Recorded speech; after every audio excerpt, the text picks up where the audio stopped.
Përshëndetje të dashur teleshikues. Rikthehemi sot në një tjetër episod të Koha për të folur. Dhe me ne sot në studio është Nikol Begu.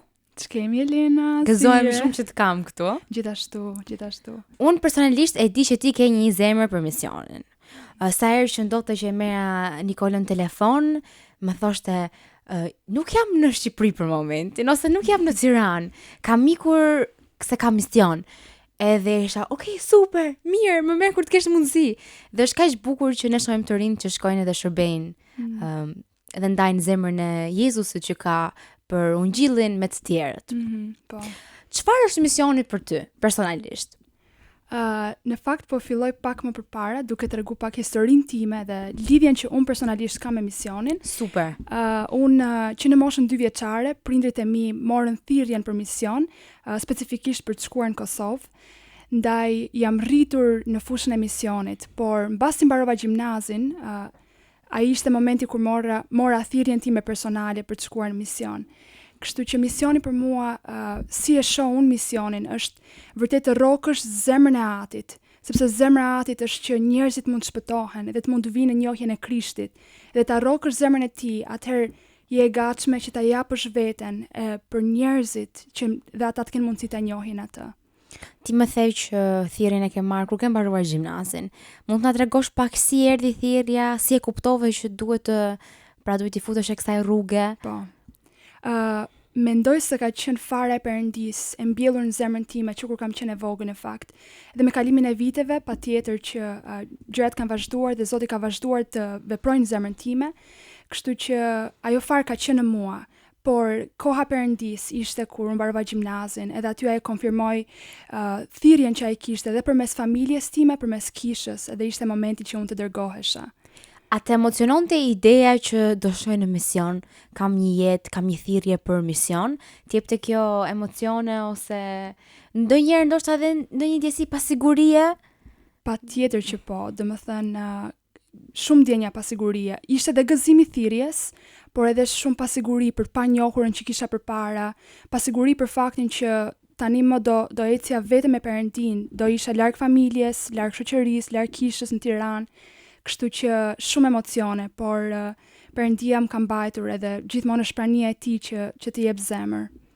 Ka pasur një moment specifik që ke thënë, o Zot, tani jam shumë emocionuar se do iki në misionin tim të parë, për shembull. Ose a mund të na tregosh herën e parë që ke qenë në mision, si ka qenë për ty? Përpos faktit që kam qenë në mision si fëmijë duke u rritur, kemi kaluar 10 vite në Kosovë si familje. Përpos këtij fakti, hera parë që u dërgova e vetme në mision, pra pa praninë e familjes, pa prindrit, vetëm fare me pak fjalë me Jezusin, ishte udhimi i parë misionar ka qenë në Maqedoni dhe pas asaj në Turqi, që kam shkuar e vetme fare në një shtëpi lutje atje, edhe gjithashtu me kishën lokale, kështu që isha goxha pak e friksuar, sepse po shkoja te ata njerëz që nuk i njihja, nuk i kisha takuar më parë, një kulturë krejt e re, por siç thash, Perëndia gjithmonë kur ai na thret, ai edhe na mban, na jep gjëra që ne kemi nevojë që të mund të ecim përpara. A ke kujtime të bukura nga misioni i parë, nga Maqedonia ose nga Turqia? Sa kujtime që të kanë lënë shenjë edhe sot të kësaj dite kur e mendon thua, ishte një kohë shumë e bukur për mua. Patjetër që po, janë kujtime që unë do mbeten gjithmonë me mua, domethënë çfarë Zoti ka bërë në zemrën time në atë kohë, çfarë Zoti ka bërë aty ku unë isha, aty ku ai më kishte vendosur, kur shikon veprën e tij, kur shikon që ai vepron, kudo që ne shkojmë, shikon gjurmë që Perëndia vepron, edhe ai është i gjallë, kështu që të gjitha këto mbeten fort në kujtesën time, edhe jam shumë i njohur që kam pasur mundësinë ti shoh dhe ti përjetoj dhe të jem pjesë e tyre. Në fakt, misioni në vetvete është shumë bekim, edhe është një shërbes që do përkushtim dhe siç the ti, nuk është kollaj gjithmonë të shkosh në një vend tjetër, është një kulturë tjetër, janë njerëz të ndryshëm, të lesh mbrapa ato gjëra që ti je mësuar dhe je rritur. Mund të pyes kështu ose ta formuloj pyetjen time në këtë lloj mënyre. A ke pasur një moment që ke thënë, o Zot, ka shumë sfida përpara, si ti ka përcjell këto sfida, si të adaptohem me këta njerëz dhe si të mund të ndihmoj në më të mirën që kam për të ofruar.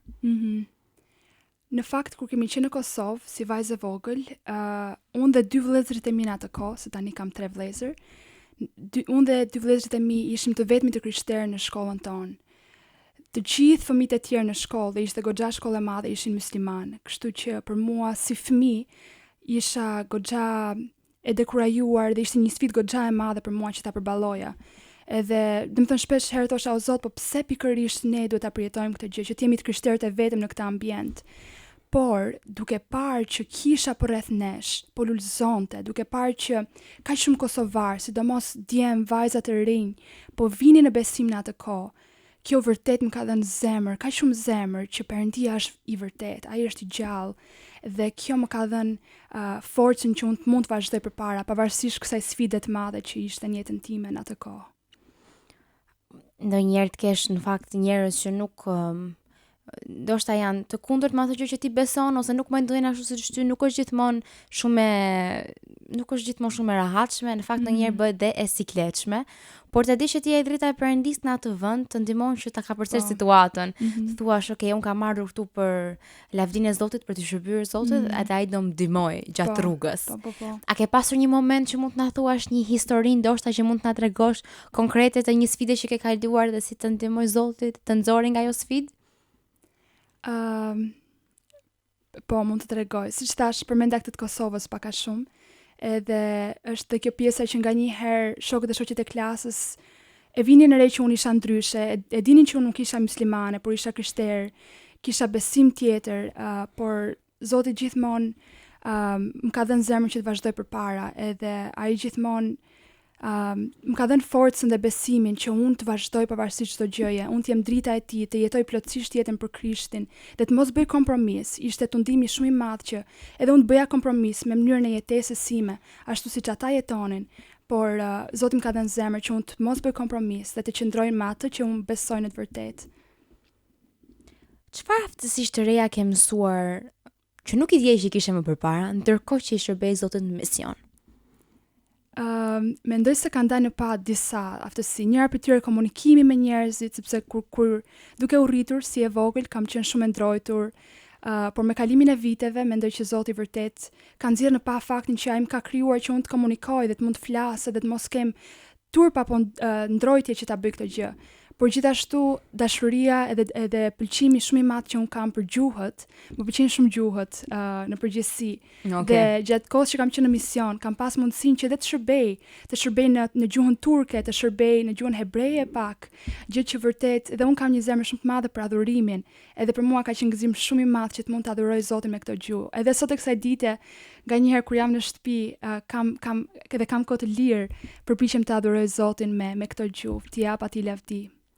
Ne në fakt kemi punuar disa herë bashkë, kemi qenë në adhurim, dhe mbaj mend një moment në Mosugabofsha kemi qenë në kamp të rinj, dhe thjesht jemi ulur tek, do përpiqem ta kujtoj mirë, jemi ulur tek obori, te korridori, dhe thjesht filluam të këndonim dhe të adhuronim Zotin, por nuk e mbaj mend fiks, në fakt ka qenë dhe vllai, po, dhe thjesht filluam të adhuronim Zotin dhe po këndonim këngë anglisht, po këndonim këngë shqip, edhe ti në një moment fillove të këndoje në gjuhë tjetër, dhe thjesht unë nuk e dija, dhe thjesht dhe gjithë po adhuronim Zotin në të njëjtën, dhe ishte shumë e veçantë sepse kur adhurimi i lidh njerëzit me njëri tjetrin, nuk është domosdoshme që ti dish gjuhën e tyre, ama kur ti ke një zemër për atë vend, kur ti ke një zemër për atë kauzë, ja okay, dhe unë do bashkohem bashkë me ju. Patjetër, patjetër.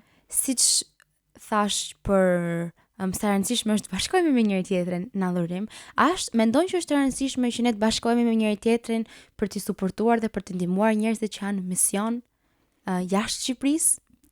Patjetër që po. Për çdo që ka thirrje për misionin, do thoja që nuk kemi thirrur që të ecim të vetëm. Perëndia s'pari dëshiron që ne të ecim me të, por të mësojmë të ecim dhe me njerëzit që ai ka vendosur përreth nesh. Dhe fusha misionit nuk është e lehtë. Shpesh herë ka sfida, është e vështirë, kështu që duhet të kesh në vërtet një thirrje nga Perëndia që të futesh në mision. Ashtu është e vërtetë. Por ne të tjerët, ata njerëz që nuk janë të thirrur dhe nuk janë të dërguar për misionin, kanë gjithashtu një rol shumë kyç, që të mund të jenë mbështetje, të mund të mbështetin me lutje, edhe patjetër që inkurajimi që misionarët marrin mund të jetë një inkurajim që vërtet jep shpresë, të rifreskon që të vazhdosh misionin që po bën. Unë në fakt kam dëgjuar shumë histori se si njerëzit janë lutur për ne, për Shqipërinë, dhe sot e kësaj dite ne po i shohim frytet. Po. Ne po shohim që të rinjt mund ta pranojnë Ungjillin këtu, është toka më e butë, ne mund të shprehem kështu për të punuar, dhe unë kam dëgjuar histori nga më të ndryshmet që kanë ardhur, i kanë vënë duart, janë lutur për Shqipërinë, në hartë, do lutemi për atë vendin. Dhe ndonjëherë nuk kemi shumë për dhënë, ama kemi lutjen. Dhe kur kemi lutjen ajo është mjaftueshëm. Ashtu është. Dhe duke u lutur, a mendon që është e rëndësishme që ne ta mbajmë në lutje fuqishëm Kosovën? Mendoj që është shumë e rëndësishme, edhe kjo që po thoj edhe ti, ne asnjëherë nuk e dim se çfarë ndikimi mund të kenë lutjet tona. Lutja është gjithmonë çelësi, është ajo pika fillimit dhe mund të ketë ndikim shumë të madh për të sjellë një ndryshim shumë të madh, jo vetëm në Kosovë, në gjithë Ballkanin, në gjithë Europën, në gjithë botën. Kështu që dëshira ime është vërtet jemi ngulmues në lutje, jemi ngulmues, edhe atëherë Perëndia do të dëgjojë nga qielli dhe do të përgjigjet. A mendon që Ballkani, të paktën më sa ke parti në këto momente, është një vend më i hapur për Ungjillin, apo mendon që trazirat e fundit e kanë bërë atë më të mbyllur? Do thoya që sfida që po kalon brezi i ri në këtë kohë është goxha, domethënë e dalloj që njerëzit kanë shumë nevojë për Krishtin, sidomos brezi ynë i ri është shumë i thyer, një brez që vërtet po lëngon në nevojë të kapet diku, patjetër, dhe ka nevojë në të gjithë Ballkanin, jo vetëm në Shqipërinë. Por gjithashtu jam shumë e bekuar sa herë që dëgjoj për mbledhje që bëhen në Ballkan, dhe besoj që Zoti po i bashkon sikur më parë ballkanasit, sepse e dim që shumë luftra na kanë përçar, por Zoti mendoj se koha ka ardhur që ne të bëhemi së bashku. Si ndjesh kur shikon ndryshimin që ka një komunitet i caktuar, ku ti ke punuar dhe thua, ua sa ndryshim të bukur ka pasur, ja ka vlejtur puna, në mund të themi. Ndjem shumë e privilegjuar dhe ndjej mirënjohje të thellë që Perëndia më ka dhënë mundësinë që unë ta dëshmoj atë ndryshim. Dhe jeta në Kosovë për aty gjatë 10 viteve kam parë shumë ndryshime tek jetët e njerëzve, jetë ndryshuara, të transformuara, jetë që kanë kaluar nga errësira në dritë, dhe është gjithmonë mirënjohje shumë e thellë që Zoti na bën pjesë e planit të Tij, e punës së Tij, dhe ne të mund të dëshmojmë këto mrekulli që ai bën. A ke krijuar disa miqësi të veçanta gjatë kohës që ke qenë në mision? Që thua janë ca njerëz që s'kan për t'i harruar kurrë? Patjetër që po. Në fakt, që kur kam qenë e vogël, mbaj mend që përreth meje ka pasur vazhdimisht grupe misionare që vinin nga gjithë bota. Kështu që shtëpia jon ka qenë gjithmonë plot me mysafirë që kanë ardhur nga komsi të ndryshme, dhe nuk e di sa mund të jetë numri komsive që un kam parë dhe kam takuar. Kështu që dhe është gjithmonë bekim të takosh njerëz të Perëndisë nga gjithë bota. Kështu që edhe sot e kësaj dite kam miqësi shumë të rëndësishme që janë ndoshta miqësi themelore që Zoti ka vendosur në jetën time, dhe janë për shkak se i kam takuar në fushën e misionit. A ke akoma kontakt me disa njerëz që ke takuar më përpara? Patjetër që po. Madje disa nga shoqet e mia më të ngushta jetojnë jashtë Shqipërisë, patjetër janë të huaja, dhe unë ende sot e kësaj dite flas me to. Cila ka qenë historia më prekse që ke dëgjuar kur ke qenë pra në mision?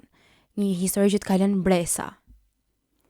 Do thoya ato historitë personale, individuale janë gjithmonë ato më prekset, sepse janë edhe më afër nesh si njerëz në fakt.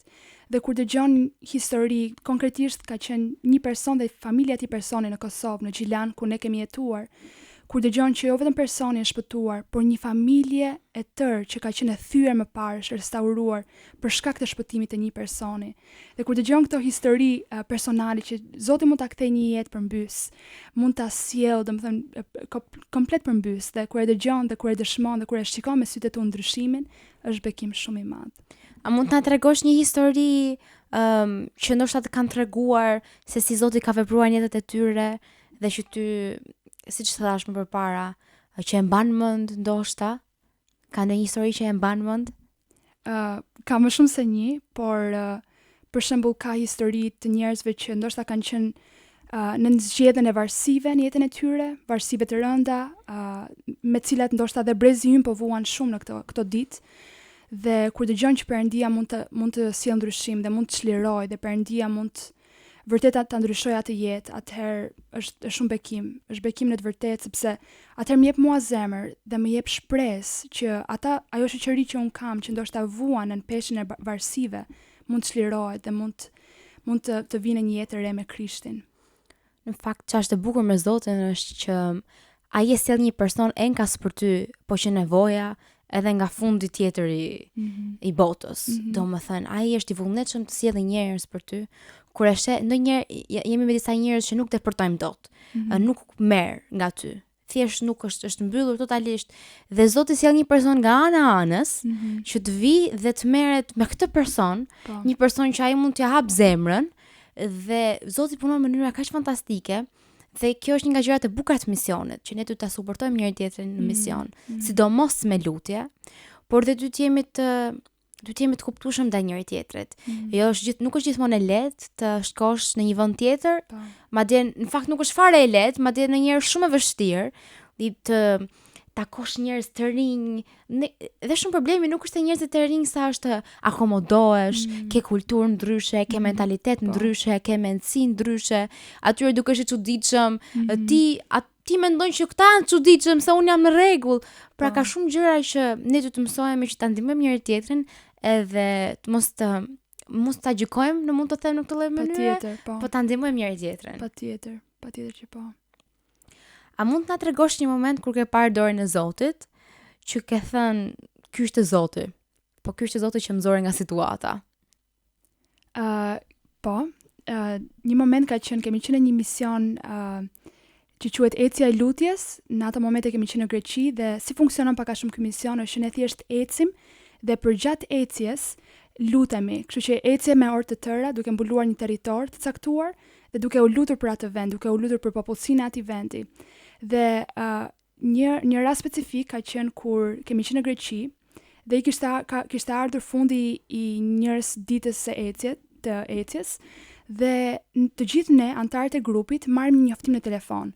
Dhe domethënë ishte njoftim i madh që qeveria e kishte dërguar të gjithë njerëzit që ishin të pranishëm aty në Greqi. Dhe njoftimi thoshte që në atë rajon, ditën tjetër do të kishte një përmbytje shumë të madhe. Dhe madje për shkak të kësaj dëgjuam që dhe shkollat ishin mbyllur dhe domethënë ishte një situatë goxha kaotike. Por ne me besim u lutëm dhe vërtet ndjem që Perëndia na thrisej që ne të vazhdonim ecjen ditën tjetër, pavarësisht se ishin dhënë këto paralajmërimet për përmbytjen. Dhe mrekullia është që ditën tjetër jo vetëm që nuk kishte përmbytye, por ne as që u lagëm. Dhe kjo është vërtet dora Perëndis që të mban, edhe atëherë kur ne ecim në bindje, ai të bekon me atë mbajtjen që ai na bën. Është shumë e vërtet. Unë kam parë shumë histori të ndryshme të njerëzve që kanë shkuar në mision, kanë shkuar në konditet nga më të këqijat, nga më të tmerrshmet, kanë shkuar Bibla, kanë darë, ka sa akoma vende të botës që akoma nuk e kanë marrë Ungjillin, akoma se kanë marrë fjalën e Zotit, Biblën. Po. Dhe mendoj që ne drejt këtyre duhet shkojmë, ne duhet ta fuqizojmë njëri tjetrin që shkojmë. Po këto gjëra bëhen me thirrje. Pra duhet të kesh një thirrje nga Zoti, ne të gjithë jemi të thirrur për të ungjillizuar njerëz, të gjithë është detyra që ne të ungjillizojmë, ama jo të gjithë jemi të thirrur për mision. E vërtet. Misioni duhet të jetë me të vërtet urdhër nga lart them unë. Sepse po nuk erdhi nga Zoti, ne në aftësinë tonë vetë nuk e bëjmë dot. E vërtet, duhet fuqia Perëndis që të na mbajë edhe. Shumë e vërtet. Po. Nëse do të tregoj një të ri ose një të reje, një histori të shkurtër, pra një personi që s'ka qenë kurrë më përpara në mision. Nëse do të tregoj një histori të shkurtër, çfarë do të ishte? Një histori e shkurtër. Ndoshta do të ishte që fuqiza e misionit është të kesh sytë dhe zemrën e hapur për ata njerëz që janë në atë vend. Dhe vërtet kesh dëmshmërinë e Perëndis për ata njerëz. Nuk është asnjëherë lehtë sepse në atë situatë futet mishi ynë, i cili ndoshta ka inat me ata njerëz. Pse janë këta njerëz në këtë mënyrë? Pse nuk besojnë? Pse janë kaq kokfort? Pse kanë zemrën e ngurtësuar ndaj Perëndis? Por për ata të rinj që ndoshta nuk janë shumë të familiarizuar me misionin, do thosha që Perëndia t'i jep zemrën e tij për ata njerëz, edhe t'i jep dashurinë e tij, edhe që te kalon mishin ton, te kalon dobësitë tona, dhe është fuqia e tij që vepron përmes dobësive tona. Me gjëra fjalat e dobësitë, a është vështirë që të adaptohesh me tradita, me kultura të ndryshme, dhe kur ti shkon në vende të tilla, ti si të thuash dobësitë tua dalin në pa. Ndoshta kanë probleme me e zëm me zemrimin në këtë çështje. Duhet ta zgjidh, sepse doli në pa në një moment që nuk e prisja. A është e vështirë të adaptohesh me kulturat e me traditat, apo kur je shqiptar i ke kaluar të gjitha dhe nuk të bën me përshtypje? Jo, mendoj se edhe për ne shqiptarët është e vështirë adaptimi, sepse mund të ketë shumë keq kuptime në mes, sepse siç një kulturë ka një gjë ose e bën një gjë caktuar, nuk e bën një kulturë tjetër. Kështu që mund të ketë shumë keq kuptime, por mendoj që është shumë e rëndësishme që vërtet jemi të komunikueshëm edhe të kuptojmë pak edhe prej nga vijnë këta njerëz, kuptojmë kulturën, edhe të mos jemi të shpejt për të gjykuar, të mos jemi të shpejt për të keq kuptuar disa gjëra, por vërtet të lutemi Perëndis që të na jap hir, të na jap durim, të na jap dëmshuri, dhe pastaj me kalimin e kohës, mendoj që duhet shumë kohë që ti të arrish të kuptosh kulturën edhe të kuptosh traditat e atij vendi. A është e rëndësishme që të studiojmë kulturat e vendeve ku po shkojmë? Sepse un kam vënë re kur ne shkojmë diku që për shembull, e zëm kur ti shkova në Turqi ose kur një person shkon në Turqi, kur ne shkojmë atje dhe jemi flasim gjuhën e tyre, flasim kulturën e tyre. Dhe kur them gjuhën, nuk është domosdoshmërisht un flas shqip, ti flas turqisht, por është un me mënyrën se si veproj, me mënyrën se si ti unë sillem mentalitetin tim, sill kulturën time dhe të bëj ty të ndihesh rehat të shtëpia jote. Për shembull, kur vin njerëz në shtëpi dhe nuk din për shembull e zëm si cilën, sepse janë të kulturës tanë, nuk dim, atë heqin puzot e dera, mos ti heqin për shembull.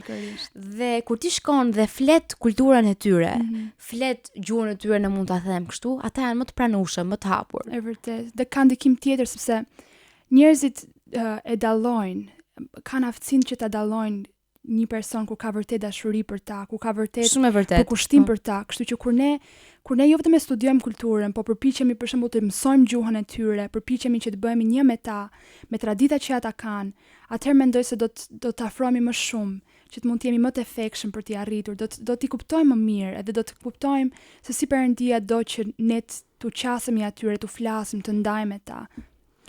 A të ka bërë kjo ta vlerësosh më shumë kulturën tënde?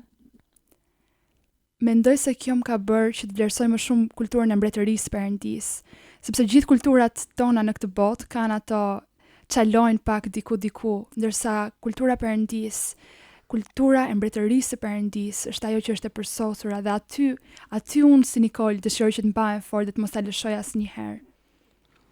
Për mbyllje, a mund të na thuash një inkurajim për dikë që do të shkojë në mision, pra një fjalë inkurajuese? Ndoshta ka frikë, ndoshta ka siklet, ndoshta nuk e di se me çfarë do të përballet kur të shkojë atje. Mund të japësh një fjalë inkurajuese? Po, për mua një fjalë që gjithmonë më jep zemër në fakt janë fjalët e Jezusit që ai thot në mbyllje të Ungjillit të Mateut. Janë të regjistruara dhe Jezusi u thot dishepujve, dhe ja, unë do të jem me ju gjithë ditën deri në mbarim të kohës. Ndaj Jezusi është gjithmonë me ne. Ai është ai i cili shkon përpara nesh, ecën me ne. Por gjithashtu një inkurajim është që Zoti vërtet ndjej që Zoti do që brezi ynë të ngrihet, dhe ata që kanë thirrje ta marrin guximin dhe me besim të shkojnë. Dhe Perëndia do të jetë ai që vërtet do na mbaj, do të jetë ai që do të na jap ato që ne kemi nevojë. Por ne kemi nevojë që të ecim bindje, edhe besoj që Zoti ka për të surprizuar ty si i ri ose si e re që do të jetë dërguar. Ai do të surprizoj me mrekullitë e tij, edhe me dorën e tij të fuqishme, me mënyrën se si ai do të veprojë. Kështu që merr zemër edhe ec në bindje ndaj Perëndis, por gjithashtu me mbështetjen e njerëzve përreth teje, dhe pastaj vetëm shiko se si Perëndia ka për të vepruar. Unë e kam thënë dhe në fakt do vazhdoj ta them, ne kemi nevojë për të rinj që të ngrihen, fuqishëm. Ne kemi nevojë për të rinj në mision, ne kemi nevojë për të rinj që i shërbejnë Zotit, ne kemi nevojë për të rinj në arsim, në muzikë, në art, në çfarëdo lloj fushë, në biznes, në arkitekturë, në dizajn, në çfarëdo lloj fushë që ti dëshiron zemra dhe ke thirrjen, në aktrim, në art, pra ne kemi nevojë që të rinj të ngrihen edhe të thonë ta marrin thirrjen që Zoti ka për jetën e tyre. Jo gjithmonë është lehtë ndonjëherë në fillim, sepse ke ato pasiguritë e momentit, ama e shërbemi Zotit shumë besnik, edhe një Zot shumë të dashur, që na ndihmon edhe gjatë rrugës na drejton. E vërtet. Faleminderit shumë që ishte në studio sot me ne. Unë e vlerësoj shumë kohën. Shumë kënaqësi për mua. Faleminderit shumë. Faleminderit edhe ju shumë që na ndoqët. Ne bashkë do të shihemi javës tjetër. Shpresoj që të keni një kohë sa më të bekuar. Mirupafshim.